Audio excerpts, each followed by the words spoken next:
اعوذ باللہ السمیع العلیم من الشیطان الرجیم من ہمزہ ونفخہ ونفثہ۔ سورہ بقرہ کی آیت نمبر 178 اور 179 میں اللہ رب العالمین کا ارشاد گرامی ہے، اے ایمان والوں، مقتولین کے سلسلہ میں تم پر قصاص فرض کیا جاتا ہے۔ آزاد کے بدلہ میں وہ آزاد ہی قتل ہوگا جو قاتل ہے، غلام کے بدلہ میں وہ غلام ہی قتل ہوگا جو قاتل ہے، اور عورت کے بدلہ میں وہ عورت ہی قتل ہوگی جو قاتلہ ہے۔ پھر اگر قاتل کو اس کے مقتول بھائی کے وارث کی طرف سے کچھ معافی مل جائے، یعنی وہ دیت لینے پر راضی ہو جائیں، تو قاتل کو معروف کے مطابق وارث کے مطالبہ کی پیروی کرنی چاہیے اور خوش اسلوبی کے ساتھ اس کو دیت ادا کر دینی چاہیے۔ قصاص کے معافی کی صورت میں دیت کا حکم یہ تمہارے رب کی طرف سے بڑی آسانی اور اس کی رحمت ہے۔ پھر اس طرح دیت کا معاملہ طے ہو جانے کے بعد جو شخص زیادتی کرے تو اس کے لیے اللہ کے ہاں دردناک عذاب ہے۔ اور اے عقل والوں، قصاص کے قانون میں تمہارے لیے زندگی کی حفاظت و ضمانت ہے، اور یہ قانون تم پر اس لیے فرض کیا گیا ہے تاکہ تم خون ریزی سے بچ کر تقوی شعار بن جاؤ۔ آیت زیر تفسیر سے ایسا معلوم ہوتا ہے کہ ایام جاہلیت میں ظلم و زیادتی کا دورہ تھا۔ بعض قبیلے دوسرے قبیلوں کے مقابلہ میں احساس برتری کا شکار تھے۔ اس طرح اگر کسی پر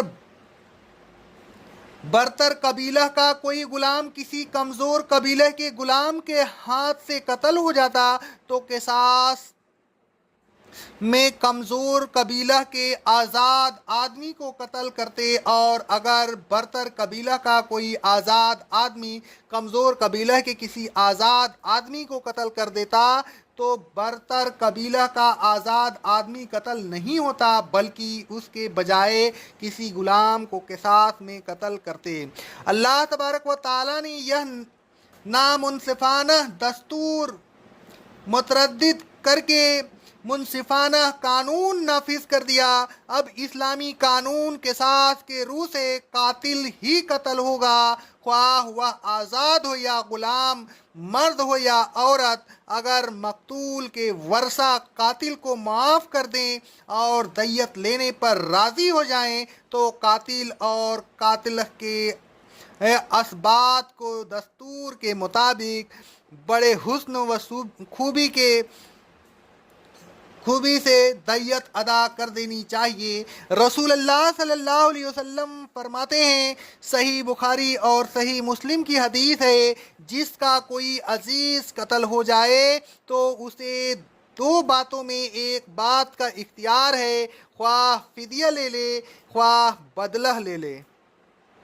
اس حدیث سے معلوم ہوا کہ مقتول کے وارث کو دو باتوں کا اختیار ہے، خواہ قصاص میں قاتل کو قتل کر دے یا قاتل سے دیت لے لے اور پھر اسے چھوڑ دے۔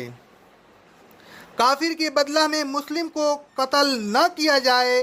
رسول اللہ صلی اللہ علیہ وسلم فرماتے ہیں، صحیح بخاری کی حدیث ہے، ایک کافر کے قصاص میں مسلم کو قتل نہ کیا جائے۔ اگر وہ کافر جسے کسی مسلم نے قتل کر دیا ہے ذمہ ہو تو اس کے قصاص میں دیت دینی ہوگی۔ یہ اس کا ذکر انشاءاللہ سورہ نساء کی آیت نمبر 92 کی تفسیر میں بیان کیا جائے گا۔ اگر باپ بیٹے کو قتل کر دے تو باپ کو بدلہ میں قتل نہ کیا جائے۔ رسول اللہ صلی اللہ علیہ وسلم فرماتے ہیں، رواہ احمد کی حدیث ہے سند صحیح سے، اگر باپ بیٹے کو قتل کر دے تو باپ سے قصاص نہ لیا جائے، قاتل کو مقتول کے ورثہ کے حوالہ کر دیا جائے۔ حضرت ابو ہریرہ رضی اللہ تعالیٰ عنہ کہتے ہیں،